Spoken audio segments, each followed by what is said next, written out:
Oh, hello there. Welcome. I'm glad you could make it. We're about to step into a world built on light and shadow, a place where stories are not just told, but forged into modern myths.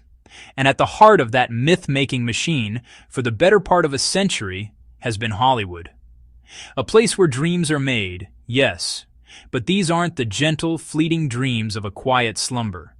These are grand technicolor ambitions, projected 20 feet high for the entire world to see. The dream of immortality, captured forever in silver nitrate. And in this town, stars are born. But they don't just spring into existence. They are meticulously crafted. Discovered, yes, but then polished, renamed, given a new backstory, and molded by the all-powerful studio system into perfect, gleaming idols for a generation to adore. And just as quickly, those same careers can vanish in the blink of an eye. A whisper in a gossip column, a feud with a powerful producer, or a single film that fails to capture the public's imagination. It's a glittering, treacherous landscape where a single decision, a single word, can alter the entire course of a life. We often hear about the actors who fought tooth and nail for a role, the ones who clawed their way to the top through sheer force of will. Their stories are the bedrock of the Hollywood legend. But what about the other stories? The quieter, more complicated tales of the ones who had it all within their grasp. The iconic role, the multi-picture deal, the path to superstardom laid out before them, and for reasons of their own, looked it straight in the eye and simply said, "No?" It's a word we all use every day, a tiny, two-letter assertion of control. But in the high-stakes game of Tinseltown, especially during its golden age, that little word was more than just a refusal. It was an act of rebellion. A challenge to the moguls who believed they owned not just a star's contract, but their very identity. It could be a career-ending bombshell. Tonight, we're pulling back that heavy velvet curtain. We're going to explore the fascinating what-ifs of cinema history, looking at the stories of legendary stars who reportedly made that fateful choice. The roles that got away, and the careers that were irrevocably changed because of them. And you'll find these aren't just simple tales of missed opportunities. They are complex sagas of principle versus pragmatism, of bad timing, clashing egos, and the cold, unforgiving nature of the industry. But they are also stories of artistic integrity, of profound personal conviction, and sometimes the quiet, desperate need to simply walk away from the spotlight. These are the stories of the power and the peril of no. Chapter 1. In the glittering, treacherous world of old Hollywood, some names are whispered with a unique blend of reverence and caution. They are names that conjure not just stardom, but a storm. Let's start with one that drips with more glamour and scandal than most, Tallulah Bankhead. Oh, the stories that swirled around her. She was a force of nature, darlings, a tornado in a couture gown who greeted everyone, from royalty to stagehands, with her signature husky drawl. Her voice, a legendary instrument that sounded like gravel soaked in gin, could deliver a line that would break your heart, or a witty comeback that could slice you in two. She was famous for her uninhibited lifestyle, her endless parties, and a public persona so outrageous it made studio publicists sweat. Before she ever became a Hollywood fixture, she conquered the London stage, becoming the most celebrated actress of the 1920s West End.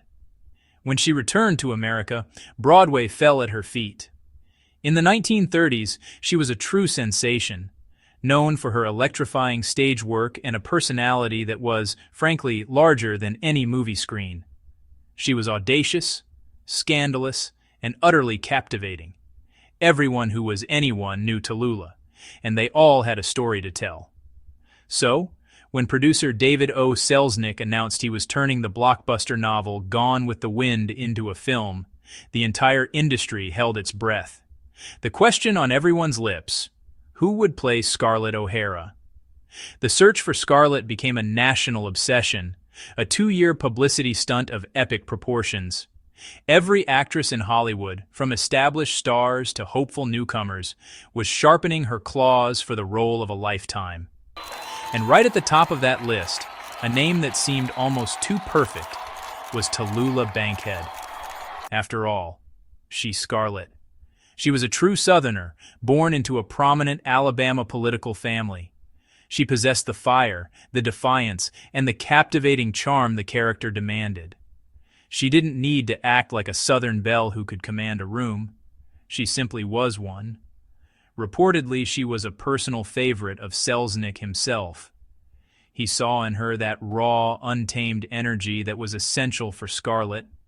He screen-tested her extensively, putting her through the paces in full costume and makeup.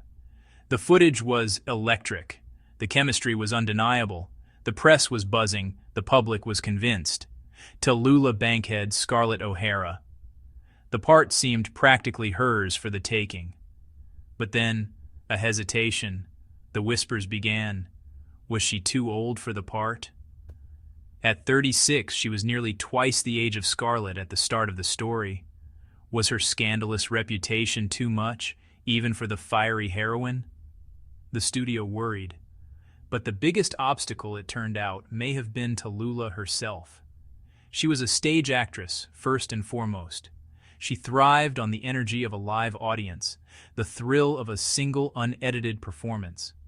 The tedious, repetitive nature of filmmaking, the endless takes, the waiting, the lack of control, it bored her. Faced with the biggest role in Hollywood, a role that seemed tailor-made for her, Tallulah, in her own defiant way, simply wasn't interested enough to fight for it. She let it slip away. Chapter 2. The Comeback That Wasn't Hers. Now let's move on to another queen of the silver screen, a woman who defined Hollywood glamour and ruthless ambition, Joan Crawford. Joan Crawford wasn't just a movie star.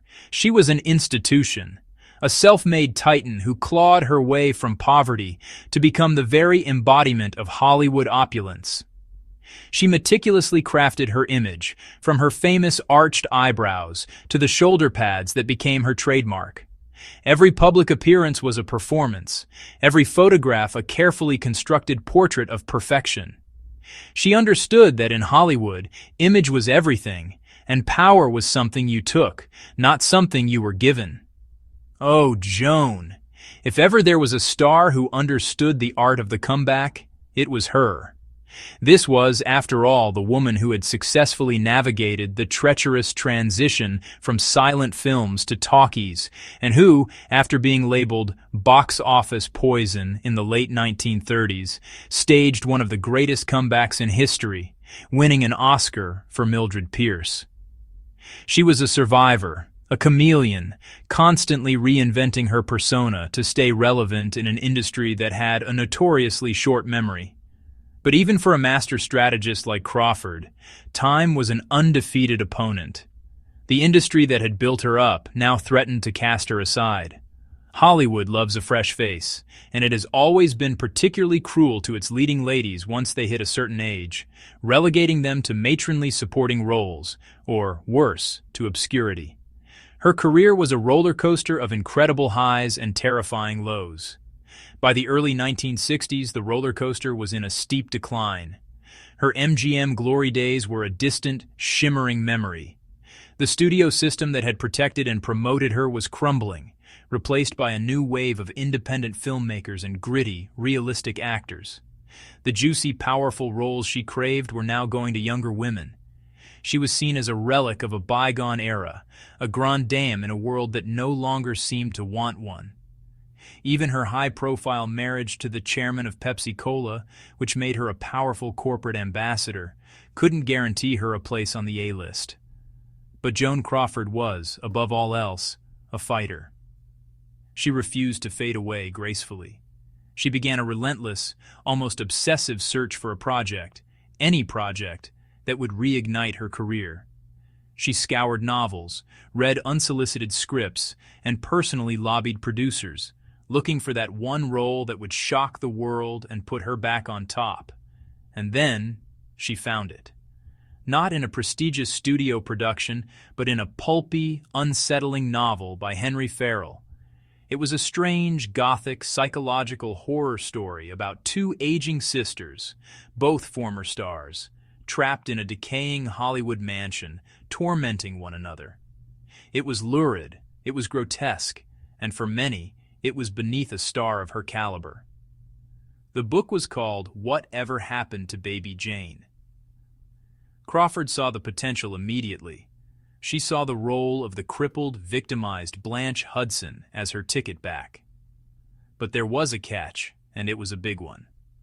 To play her on-screen tormentor, the unhinged former child star Baby Jane Hudson, the producers had already attached the one actress in Hollywood whose talent, temperament, and sheer force of will could match Crawford's own, her longtime bitter rival, Bette Davis. And finally, we come to the most enigmatic, the most ethereal of all Hollywood legends, Greta Garbo. Ah, Garbo. Her name itself is a whisper.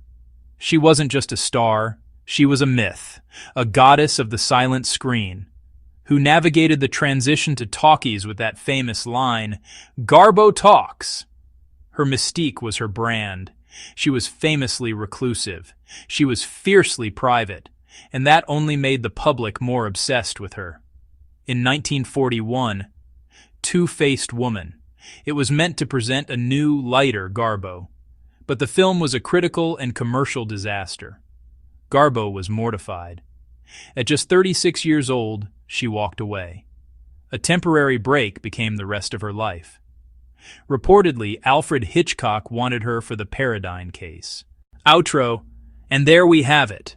3 legends, 3 stories, 3 fateful decisions. It's fascinating, isn't it? How a career that takes decades to build through sheer grit, talent, and determination can be irrevocably altered by a single moment of hesitation, a single whispered no. From Tallulah Bankhead's reported pass on becoming a cinematic immortal, to the missed comeback that haunted another star's quiet years, to Greta Garbo's retreat into a lifetime of regret, these stories are more than just Hollywood gossip. They are deeply human tales about ego, fear, and the crushing weight of a wrong turn.